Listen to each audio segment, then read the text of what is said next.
오늘 주요 뉴스입니다. 뉴욕 증시가 혼조세로 마감했다.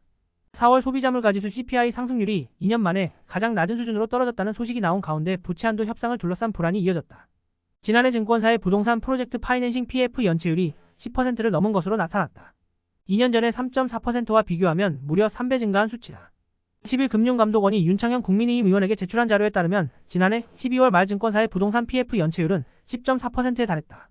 지난해부터 계속되는 고금리 국면의 가계대출은 감소세지만 오히려 기업대출은 꾸준히 증가하고 있다.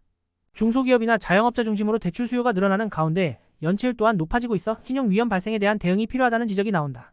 카드 대환대출, 카드 대환론 등 잔액이 올해 계속해서 증가세를 보이고 있는 것으로 나타났다. 이용자들의 상환 능력이 저하되고 있다는 신호로 중, 저신용자를 중심으로 부실 위험이 커지고 있는 것이다. 15억 대출 상한선이 사라지면서 올 들어 송파구 아파트의 젊은 실수요자들의 관심이 커지고 있다. 대출 규제 완화와 함께 대단지 아파트에서 고점 대비 수억 원 낮은 가격의 급매물이 쏟아진 게 맞물렸다는 분석이다. 어제 최고위원직을 사퇴한 국민의힘 태영호 의원에 대해 당 윤리위원회가 당원권 정지 3개월을 결정해 내년 총선 공천이 가능해졌다. 김재원 최고위원은 당원권 정지 1년의 중징계를 받아 내년 총선 공천에서 사실상 배제됐다.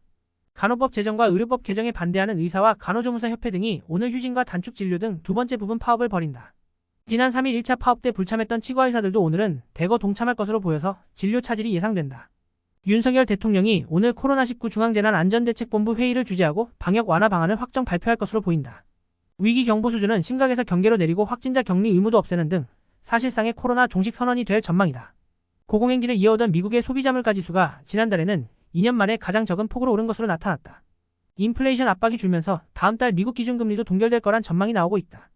경찰이 인천 미추홀구에서 조직적인 전세 사기를 벌인 일당 18명에게 범죄단체 조직죄를 적용하기로 했다. 전세 사기 사건으로는 처음으로 단순 가담자도 형량이 무거워질 가능성이 높아졌다. SG증권발 주가 폭락 사태를 수사하는 검찰이 어제 10일 밤 라더견 대표에 대해 구속영장을 청구했다. 자택에서 체포된 지 하루 만이다. 충북 청주의 한우 농장 두 곳에서 구제역이 발생했다. 국내에서 구제역이 발생한 것은 지난 2019년 1월 이후 4년 4개월 만으로 정부는 전국의 농장과 도축장 등을 대상으로 이틀 동안 이동중지 명령을 내렸다. 검찰이 지난해 김남국 의원의 가상화폐 지갑에 대한 압수수색 영장을 2차례 청구했는데 모두 기각된 것으로 확인됐다. 민주당은 뒤늦게 김 의원에게 가상화폐를 모두 매각할 것을 권유하고 자체 진상조사 계획을 내놨다.